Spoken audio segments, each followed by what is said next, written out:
Good morning class 6 student. आज मैं आपको पाठ 22 भूत कथाएँ से रीड करवा रही हूँ। मेरे साथ भी हो सकता है। सड़क पर एक युवक अपने रास्ते चला जा रहा था। अचानक सामने से एक ट्रक बहुत ही तेज़ रफ्तार से आया और उसने अपना संतुलन खो के टक्कर मार दी। मतलब सड़क पे क्या हो गया था, एक युवक जा रहा था, उसका एक्सीडेंट हो गया था। युवक तुरंत ही उछलकर बेहोश हो गया। मतलब फिर एक्सीडेंट हुआ तो वो गिरकर बेहोश हो गया और उसके सिर से क्या बहने लग गया, खून बहने लग गया। ट्रक चालक तेज़ी से ट्रक लेकर भाग गया। जो ट्रक चालक था वो तेज़ी से ट्रक लेकर तो भाग गया। चारों ओर शोर मच गया, पकड़ो पकड़ो, मारो मारो। मतलब जब एक्सीडेंट हुआ तो लोग उसे पकड़ने में लग गए। जबान सभी की चल रही थी, लेकिन लथपथ पड़े युवक को सहायता देने के लिए कोई तैयार नहीं था। मतलब सभी की जबान चल रही थी कि पारो पकड़ो, लेकिन कोई ये किसके लिए तैयार नहीं था कि कोई स्व सहायता करे उस युवक की जो खून से लथपथ पड़ा है। पुलिस चौकी पर गवाही देने कौन जाएगा? बाद में कोर्ट कचहरी भी जाना पड़ सकता है। इसलिए लोग अपनी अपनी राय दे के अपने रास्ते जा रहे हैं। मतलब लोगों ने क्या सोचा कि अगर ऐसा कुछ हुआ तो बाद के कौन झमेले में पड़ेगा, पुलिस कोर्ट कचहरी, तो अपन इन सब चीज़ों को छोड़ दो। एक विद्यार्थी से सब देखा नहीं गया। वह तुरंत आगे आया और अपनी जेब से रुमाल निकालकर उसने युवक के सिर से बहते हुए खून को रोकने के लिए पट्टी बांधना चाहिए, लेकिन रुमाल बहुत छोटा पड़ गया और विद्यार्थी उसके सर पे पट्टी नहीं बांध सका। फिर देखते से एक स्टूडेंट आगे आया और उसने क्या करा, सब तो अपने अपने रास्ते चले गए, लेकिन जो स्टूडेंट आगे आया था उसने क्या करा कि अपना रुमाल से उसके सर पे पट्टी बांधना चाहिए, लेकिन क्या हो गया, रुमाल छोटा पड़ गया। फिर युवक को अच्छे अवस्था में देखकर एक प्रौढ़ महिला, मतलब एक जो वृद्ध से थोड़ी सी कम उम्र की महिला ने क्या करा, अपना रिक्शा रुकवाया। उसके सिर से खून बह रहा था। उसके चारों ओर आंखों के सामने उसका अपना बेटा घूम गया। वह तुरंत बीच बाजार में अपने कर्तव्य का पालन करते हुए अपनी साड़ी का बड़ा हिस्सा फाड़कर विद्यार्थियों को देते हुए कहा, बेटा इसका बहता खून रोको, यह भी मेरे जैसी किसी माँ का बेटा है। फिर प्रौढ़ महिला ने क्या कर, अपना रिक्शा रोका और अपनी साड़ी का टुकड़ा फाड़ के उस विद्यार्थी को दिया कि तुम इसके सिर पे बांध दो, क्योंकि ये भी किसी का बेटा है।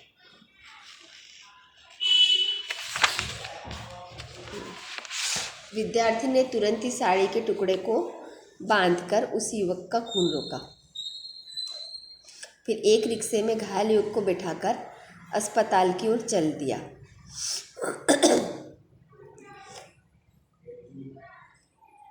उसका पहले खून रोका गया, फिर उस रिक्शे में उसको कहाँ लेके चले गए, अस्पताल लेके चले गए। महिला फिर अपने घर पहुंची तो उसके घर में क्या हो गया, तूफान आ गया। उसका पति, बेटे, बहुएं वहाँ आकर जमा हो गए। किसी को समझ में नहीं आया कि फटी साड़ी में घर कैसे लौटी। अंत में उस महिला के बड़े बेटे में पूछना है, माँ तुम्हारी इतनी कीमती साड़ी कैसे फट गई? जो प्रौढ़ महिला घर गई तो हाहाकार मच गया कि आपकी साड़ी कैसे फट गई, इस तरीके से आप किस तरीके से आई, क्या हुआ, कारण जानना सबने चाहा। बड़े बेटे ने पूछा। महिला ने अपने परिवार को बात बताई और आंखों में आंसू आ गए। फिर बड़े बेटे ने क्या बोला कि ये तो ठीक है माँ, लेकिन इतने सारे लोग थे तो किसी ने कुछ नहीं किया, एक तुम्हें ही बीच में अजान में क्यों जरूरत आ पड़ी? बड़े बेटे ने क्या बोला कि तुमने ऐसा क्यों करा, पूरे बाजार में तुम ही ने ऐसा क्यों करा, इतने सारे तो लोग थे। अब पर वो ये नहीं जानता कि अगर सभी ये सोचेंगे तो उसकी मदद कौन करेगा। कुछ ही लोग अलग रहते हैं जो दूसरों की मदद करते हैं। बेटे की आवाज़ में रोज़ देखकर माँ ने कहा, हाँ होने को तो बहुत सारे लोग थे, लेकिन चिंता सिर्फ एक विद्यार्थी को ही थी जो उस युवक में अपने बड़े भाई को देख रहा था, और दूसरी मैं थी जो युवक में अपने बेटे को देख रही थी। क्या बोल रहा था कि ऐसे तो बहुत सारे युवक थे, बहुत सारे लोग थे, लेकिन बहुत ही कम बच्चे इस तरीके के थे जो उनको देख रहे थे। एक विद्यार्थी ही था जो उसमें अपने बड़े भाई को देख रहा था, और एक मैं थी जो अपने बेटे को देख रही थी कि वो भी किसी माँ का बेटा है।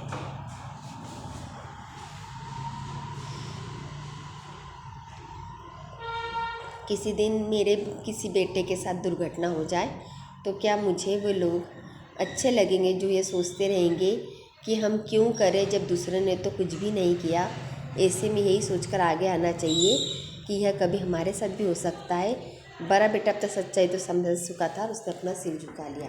तो उसकी माँ ने क्या सीख दी कि कभी कुछ ऐसी घटना हो जाए तो किसी को ये नहीं सोचना चाहिए कि वो मदद नहीं कर रहा तो हम क्यों करें, क्योंकि सभी ऐसा सोचेंगे तो फिर मदद कौन करेगा। और फिर हमें सबसे पहले ये सोचना चाहिए कि कभी ऐसा हमारे साथ हो जाए तो क्या होगा। जैसा उस व्यक्ति के साथ हुआ ऐसा कभी हमारे साथ हो जाए और हमारे लिए भी कोई मदद के लिए आगे नहीं आए तो हमारा उस टाइम में क्या होगा। तो फिर क्या बोला, उस समय बड़ा बेटा सच्चाई को समझ चुका था और उसने अपना सिर झुका लिया। अब सेकेंड स्टोरी क्या है, कमर जो कसली। एक कमर है जो कसली गई है, मतलब कुछ एक स्टोरी टाइप है छोटी छोटी ये, कि इसमें 2 स्टोरी बताइए। एक तो अच्छाई बताइए कि अपन ने साथ जो करेंगे वही हमें मिलेगा, हमें उस समय ये सोचना चाहिए कि हमारे साथ अगर उसकी जगह हम होते तो क्या होता। अब दूसरी स्टोरी है कमर जो कसली।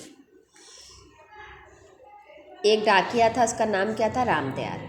वो क्या था ये देखो, बहुत ही सीधा सादा जीवन था, किसी बुरी आदत नहीं थी, किसी भी काम में नहीं पड़ता था वो बेकार के, अपने काम से ही काम रखता था। एक पोस्टमैन था वो, उसका एक लड़का था और 2 लड़कियां थीं। तीनों बच्चों की बहुत इच्छा थी कि वो खूब पढ़े लिखे। पिता रामदयाल भी अपने तीनों बच्चों से वादा किया था कि वो खूब पढ़ेंगे। ठीक है, रामदयाल ने भी वादा किया था कि वो खूब पढ़ेंगे, पढ़ाएगा अपने बच्चों को। वह भी ऐसा ही, रामदयाल ने बड़े बेटे को इंजीनियर बना दिया, एक लड़की को डॉक्टर बनाया, तीसरी बेटी को एमए तक पढ़ाया। ऐसा ही हुआ, रामदयाल ने एक को इंजीनियर बनाया, एक को डॉक्टर बनाया, तीसरी को एमए तक पढ़ाया। तीनों बच्चों को उसने अच्छी अच्छी शिक्षा दे दी। यह सब देखकर दांतों तले उंगली दबाते और कहते रामदयाल ने तो कमाल ही कर दिया। ये सब देखते हुए क्या कहते थे,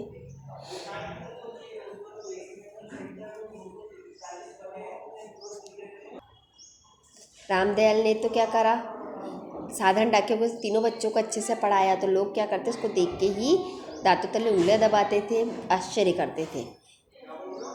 उनकी आमदनी का तो कोई खास नहीं था, फिर भी आजकल के वक्त में 3 बच्चों को पढ़ा देना कोई मामूली बात नहीं होती। इंजीनियर डॉक्टर में कितना खर्च आता है। एक ने क्या कहा कि आज की मामूली तनख्वाह में अपने बच्चों को डॉक्टर इंजीनियर बनाना बहुत बड़ी बात होती है, बहुत खर्च आता है एक साधारण से डाकिये के लिए।